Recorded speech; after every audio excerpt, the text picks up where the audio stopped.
But we start this hour with trade, as US President Donald Trump said today that the sweeping tariffs he has imposed on countries around the world are making America great and rich again. He said this just hours before the August 1st deadline, as according to him, countries rushed to strike deals with the US.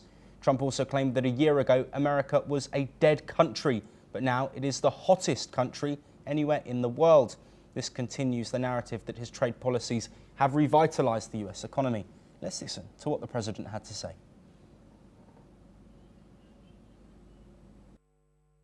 Critics said that our tariffs would hurt the economy, but the data shows the exact opposite, and the exact opposite is happening. The U.S. Treasury has taken in $150 billion from tariffs, and we'll be adding about $200 billion next month, for totals that nobody's ever seen before, frankly. And foreign imports were down 30% in the second quarter, while the domestic auto production surged by a stunning 36%. At the same time, inflation continues to fall faster than expectations, and for the fifth consecutive month, core inflation was lower than predicted substantially. This is truly the dawn of the golden age of America. That's what we're in. Well, we welcome Peter Cardillo, Chief Market Economist at Spartan Capital Securities, live from New York to join us and discuss these comments from Trump, of course, ahead of that deadline for almost all trading partners of the 1st of next month. Peter, thank you for your time. Thank you for joining us. Do you think Trump's correct in his statements? Partially he is, and partially he's not. Inflation has come down, there's no question about that, but inflation has come down in the previous administration as well. And if you look at today's PCE price index, which is the Fed's favorite index, you'll see that the rise was slightly hotter than expected, both on a monthly basis and on a yearly basis. And that shows that that's indicative of the fact that tariff inflation is beginning to penetrate the system. Now, of course, he's right when he's saying that the Treasury is taking in billions of dollars. And of course, he was alluding to the gross domestic product numbers that were released yesterday that jumped much more than expected.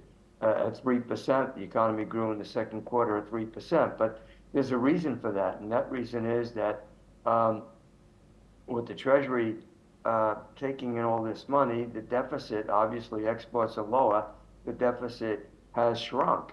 But in terms of real strong consumption or other manufacturing activity, the economy is not all that strong. So he's right, and to a certain degree, he's wrong. Now, of course, exports are down, and of course, tomorrow, imports are down. And tomorrow, obviously, is the deadline, and many nations will be paying a heck of a lot more in tariffs than they were. Yes. And so from that perspective, more money will be coming into the Treasury, and the growth pattern is likely to continue. But again, the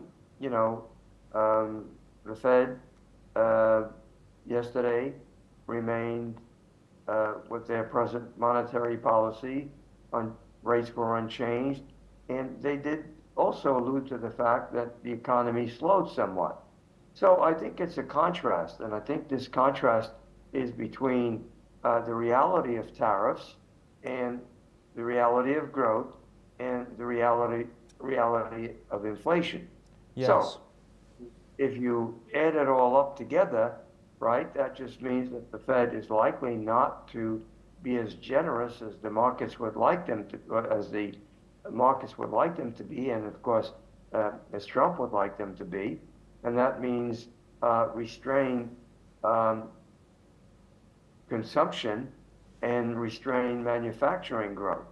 So you Peter, can sorry to interject, Peter. I'm just conscious of how much time we have. Before we do let you go, what could the impact be on consumers of these tariff rates that are set to go up for many countries as of tomorrow? How will it directly impact the consumers? You're talking about the GDP, of course, and the overall figures, but for an everyday person, what's upcoming over the coming weeks and months?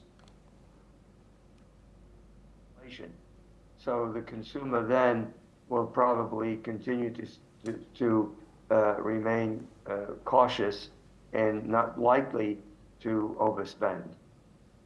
Peter, thank you ever so much for your time and your insight there. Of course, all eyes are on potential trade deals that might go in at the 11th hour ahead of that deadline.